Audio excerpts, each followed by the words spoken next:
Hello, friends. Welcome to Akulmach Live. My name is Chandrakant. All of us know that a great personality, member of royal family of UK, the Duke of Edinburgh, has passed away. He is no more. It's a national tragedy for UK, but I think we have lost a great soul. Duke of Edinburgh was involved in many activities, many leadership programs, and also a lot of humanitarian tasks across the world, across the Commonwealth. So, this is exactly what we will discuss today. Before we start our discussion, a word on the giveaway. Akulmach works with many SMEs and startups world over, helping them in not only building their sales and marketing teams, but also help them in improving their success rate. As you can see, we have summarized our years of knowledge into these easy to follow steps, which can be used by any smart leader to promote their group or a company. In order to encourage people to take the right step at the right time, we have used this proprietary graph in our corporate memorabilia so that the knowledge can be accessed by whoever, whenever, wherever it is needed. You can become eligible to get one of these beautiful gifts delivered to your doorstep for free. All you need to do is to subscribe our channel and smash that like button. Also, please watch this entire video and provide your valuable comments, suggestions, or you could also share your experiences. Person with the best comment and interaction would be chosen to become a free recipient of one of these displayed items here. In addition, we would invite you to Akulmach Live to participate in our show as a distinguished panelist. What are you waiting for, friends? Go for it. Now, let's get back to our discussion. Hello, friends. Let me introduce you to our guest today, Mr. Neville Gaunt. He joins us from London, and he's also chairman of Mindfade Limited. Welcome to the show, Neville. Morning, CK. Good morning, everybody. It's another new week, and I see a bright sunshine in the back behind your head. Despite the fact last weekend we had some pretty sad news about the Duke of Edinburgh, who sadly passed. But what an amazing life. What a career. 73 years of marriage, all that service to his wife, and more importantly, service to his country and the Commonwealth, interestingly enough. Well, Neville, I think he was a very disciplined human being, and he lived life in a very disciplined and organized manner. There is absolutely zero controversy around him, even though royal families have been in controversy, but specifically around Duke in Edinburgh, there was nothing at all. And he is always like a solid rock standing besides his wife. So I think really appreciated being such high ranked and such well placed. He was very down to earth. Yes, he was down to earth, and I met him on a few occasions. I was fortunate enough to be at a few events, and one thing that he was very famous for was his gaffes of putting his foot in it. But he was out and out a very down-to-earth individual, and very humble in many respects. He didn't suffer fools gladly, as they would say, but he liked a good argument. He liked a good discussion, especially if you had a different view to his, and he respected that too. So, and he also introduced an amazing program called the Duke of Edinburgh's Award, which millions of young people around the world have actually been on. Specifically in the Commonwealth. I mean, obviously it started in the UK, but it's grown all over the Commonwealth. And as I understand it, between about 9 million young people within the Commonwealth have been on one of these courses, which are absolutely phenomenal. I mean, it's a bit like national service, but in a very low-level type of way. It's where people can develop their own self-esteem, realise how much value they can contribute, realize actually if they just do something how good they are at doing it. Lots of teamwork, lots of leadership skills, lots of midnight feasts, as I seem to recall, and it was out and out fun, and it was great that people used to come together from all sorts of backgrounds. This wasn't for the privileged, just for the privileged few. It was more for those that actually found life difficult. And some stories of people, in their 50s that have said that they were on a Duke of Edinburgh's course. In fact, there was a chef that actually had his bronze, silver, and gold award while in prison, which was amazing. Yes, I see, a little smile come from you there. And he was the first one actually that had come through the prison ranks. And now he's in his 30s, young man, highly qualified chef, highly sought after. So don't tell me that you can't actually turn someone's life around, because clearly he's a great example. Well, this is very interesting information, Neville, because in India we have never heard of this award, Duke in Edinburgh Award.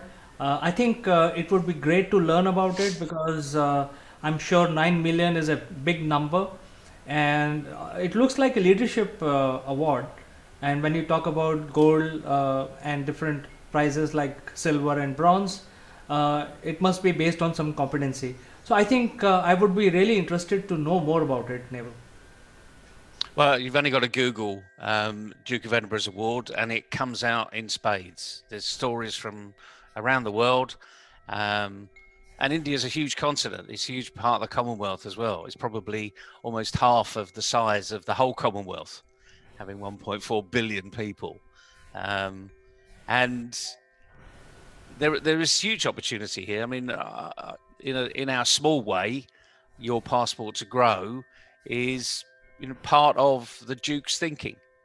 This is about helping young people realize how good they are, improve their soft skills, their communication skills, their leadership skills, their self-esteem, and having that confidence.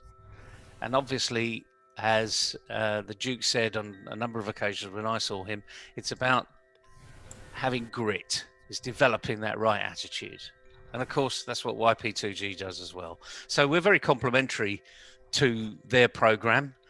It takes a lot of coordination to get a Duke of Edinburgh's Award program together, which is probably why it's a little bit more difficult to get it rooted. But once it's in place, a bit like the Scouts or the Guides, once you get a thriving local arena that's really focused on scouting or guides or guiding, it really takes root, and it becomes the de facto local leadership course, as was the Duke of Edinburgh. It tend to be run through the school system.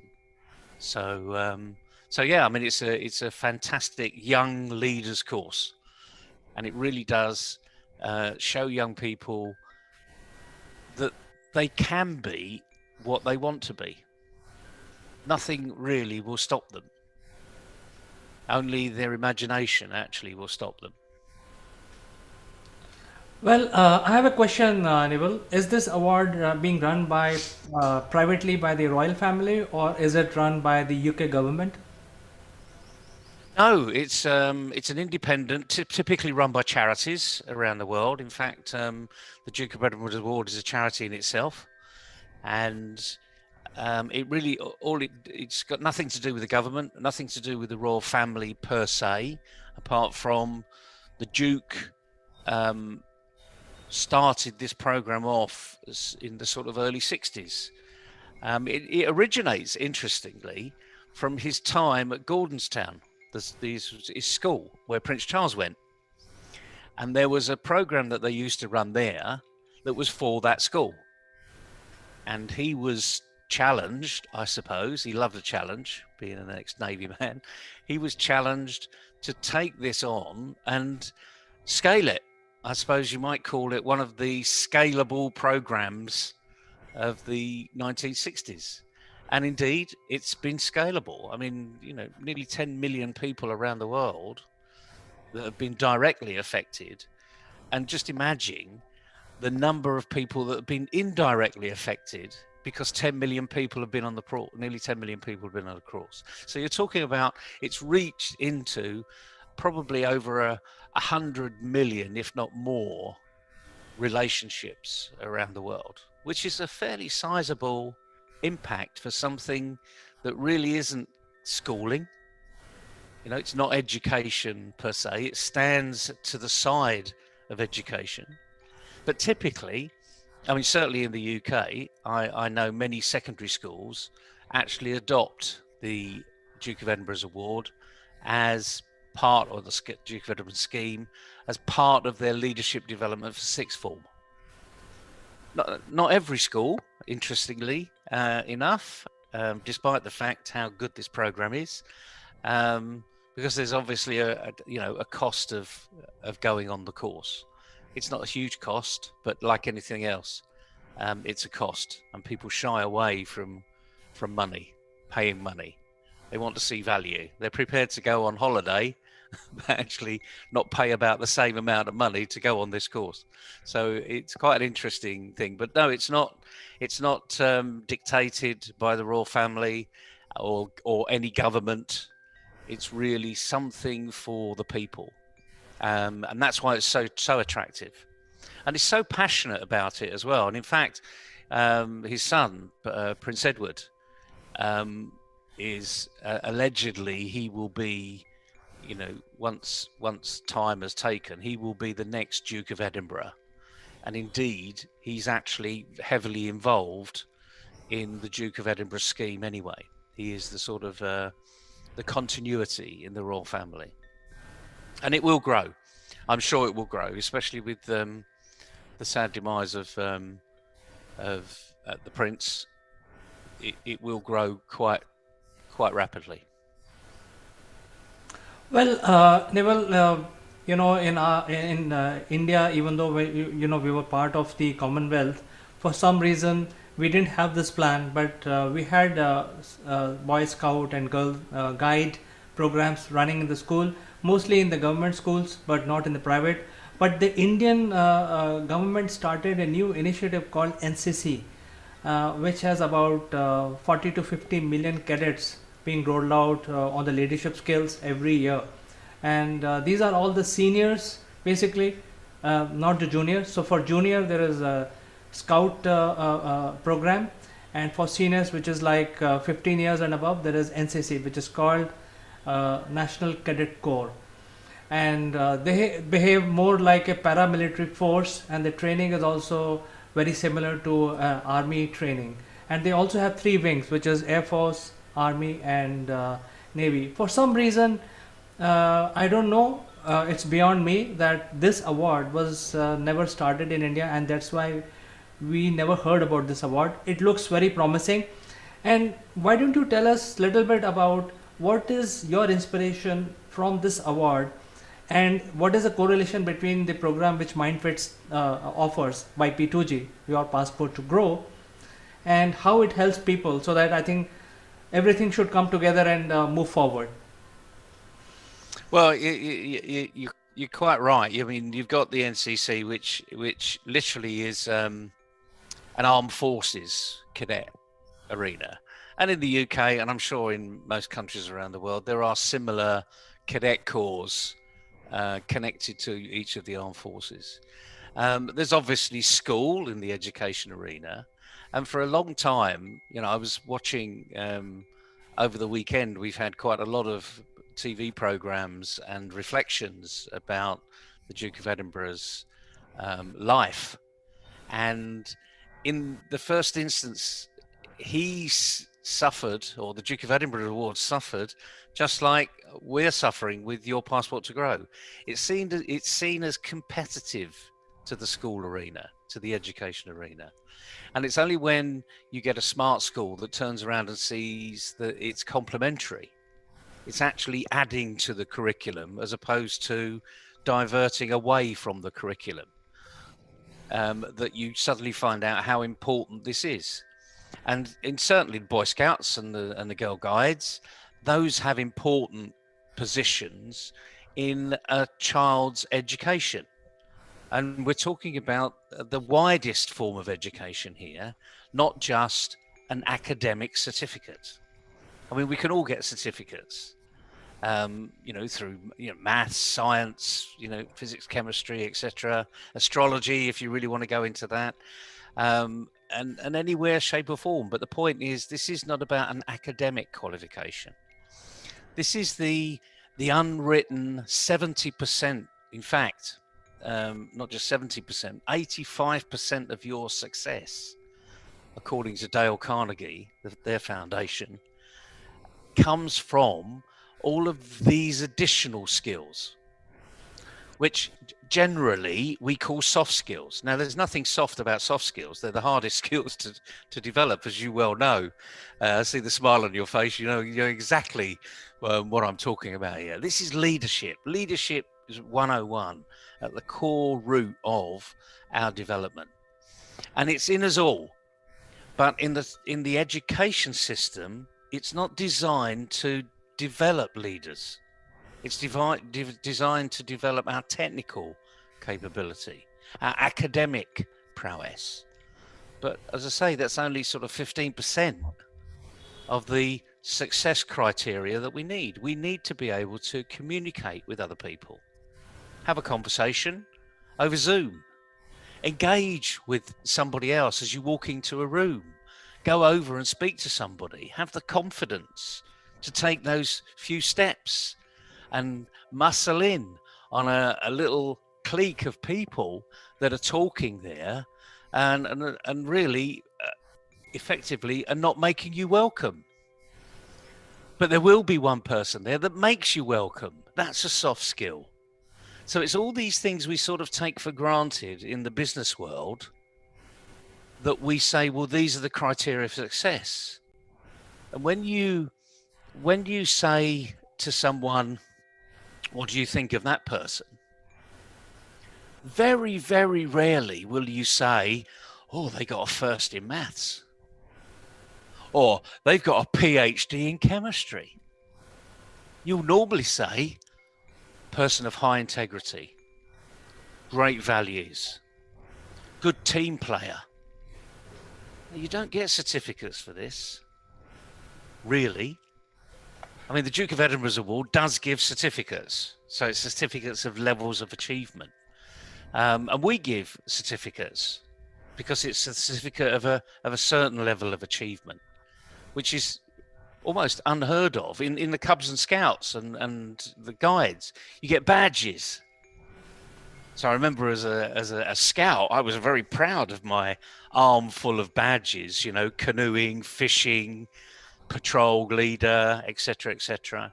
And it's that certificate of achievement. So it's almost saying, from an academic point of view, here's a certificate. But what does it really mean? And it really means that you're a human being. So this Duke of Edinburgh's Award is actually developing good human beings. Now, you can play this up to whatever you want to play it up, but fundamentally, if you were to say, you know, what do we want out of our children? Well, we want them to be happy and good human beings. We'd obviously love them to be hugely successful, but fundamentally, if they're happy through life, being a good human being, that's, according to Dale Carnegie, that's 85% of the way to being successful. And so the link, I suppose, with the Duke of Edinburgh's Award is firstly, they struggled because they found it, the education arena saw it as a competition. The Scouts saw the Duke of Edinburgh's Award as competition. So there was no collaboration in the early days. And yet there's a huge amount of collaboration now. And YP2G is suffering the same teething pains, growing pains, if you like, because people see it as competition. The fact of life is it's not. It's a complementary, it's collaborative, and it's developing young people so that they can achieve what they want to achieve. And it's as simple as that, really. The big difference between the Duke of Edinburgh Award and YP2G is ours is all digital. Theirs is all physical. So theirs is literally course-based, you know, workshop-based, physical workshops. Ours, we know you can do an awful lot on your own. in this digital world. So we've just created a digital package. I suppose in some respects, if you want to look at it, how I would collaborate with the Duke of Edinburgh's award, or with the Scouts, or with the guides, and say, well, you do the practical, the live stuff, you know, getting teams to really mold together, and we do the precursor. We're the before event. We're getting people to be able to contribute more on the first day of your course. In other words, we get them higher up the ladder so that they come along having a bit more self-esteem, having a bit more confidence than they would have done than coming on the course. So let's say the first day of the course in the Duke of Edinburgh's actually is based upon getting people to know each other and realizing that they're here because they deserve to be here. My view is they deserve to be there anyway. So when they get on that course, a bit like networking, really. If you do a little bit preparatory work and you walk into that networking arena, you feel as though you belong. And you get more out of it. And it's as simple as that, really. There's nothing difficult to it. But the key thing is just do it. Go and experience it. It's fun. Well, Neville, let me share my own experience of going through the similar program, and it is not branded like YP2G or Duke of Edinburgh Award. It was run by retired military officers, and I used to work for a company called Infosys, which is a large multinational company now, and they had organized this 3-day camping out in the jungle, in the wilderness, and we were actually given this course completely on the military, in the military fashion. So we had to cross Burma Bridge, we have to make our own rafts by collecting wood, making ropes, and those kind of things. And if there is no food, we have to invent food while in the jungle. And there was no mobile phone allowed, there was no torch lights allowed, there was no radio, no watches. For 3 days out in the wilderness, and the trekking was done in daytime, in morning time, or also in the night time. So I am sharing this with you because, when we came back, the red tapeism was totally gone from the team. There was no red tape at all for a month. We actually became 100 people, became so cohesive because we were trained to work like one team, all 100 guys doing their own activities, and everyone is a leader in their own right. And then we had to repeat that course. I think we should have repeated that course every 6 months. It should be made mandatory for everyone. But I can relate when you speak about this, YP2G or Duke and Edinburgh Award. I can go back and relate with that incident in my life where, with following a leadership program, we became cohesive team. But after 6 months, we again went back to rat race and we forgot all our learnings. So I think YP2G is a very, very interesting proposition because it's online. You can rehearse it as many number of times on your own pace. It's digital. You can access it from anywhere, and you will get the same value of what you can get in any other program. So I think it's great to learn from you today, Neville. No, it's my pleasure. And just on that one point, I mean, you hit the nail on the head. We all do these short programs. So we might even take the family away for a camping weekend or whatever it's going to be. We'll go and fishing. And these are all short programs. And you come away with knowing a bit more about yourself and knowing a bit more about other people. And for a little time, that will continue, as yours did, about a month. But then you slip back into what you did before. So this is the thing about lifelong learning. Lifelong learning isn't about learning it now and then using it going forward for the rest of your life. It's about layering on using it. So what are you continually learning? And that's called leadership to me. And the reason why YP2G is successful is it's little and often. It's a bit like opening. You remember the days of having a desktop diary? No, we're going back years now. You and I are old enough to remember that. But I used to walk into the office, and my PA had already turned the next page over. And at the top of that page, there was a little saying, a little tip for the day. Perhaps it was a bit of a joke. It could have been anything. But the point is, this is the lifelong learning. It's a little and often. And it was regular. And of course, in the office, we had a gap between Friday and Monday. So you had the weekends off. But the diary still had Saturday and Sunday in it. So on a Monday, I would literally go back and look at the Saturday and Sunday, because there must have been some continuity. And that's the whole point. This is about continuity, doing it a little and often. Don't stand back on the certificate that you earned 5 years ago. Don't stand back on the badge that you've got on your arm that you earned 45 years ago in my instance. Okay. So if you can cook, for instance, and you like cooking, well, guess what? You will improve by doing more and more. If you like walking, you will improve by doing more and more. And that's the whole point of YP2G. This is about a little and often. And the added bonus for what we do is digital. You can do it when you like. If you're a morning person, you can do it at 4 o'clock in the morning.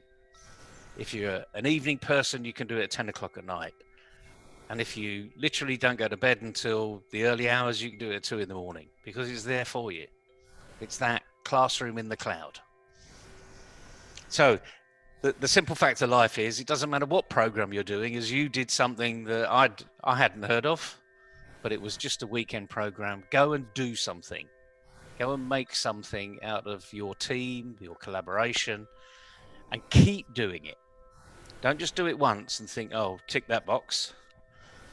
No, you turn the page, tick another box, turn the page, tick another box, and keep going. It is lifelong learning. That's how we get good at soft skills. And it's as simple as that. And just before we go, it's been the Masters weekend, which is a huge golf tournament on the golf calendar. And I just want to say that the very first time a Japanese winner has ever won the Masters was yesterday. So it doesn't matter where you come from, who you were born to. If you want to achieve something, you'll achieve it. So that's a good message to finish on.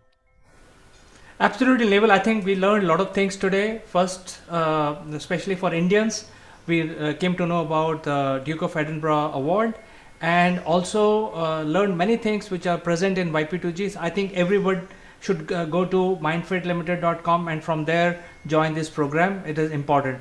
You can be an old person or you can be a young person. So attitude development is meant for every ages, and I think we should do it.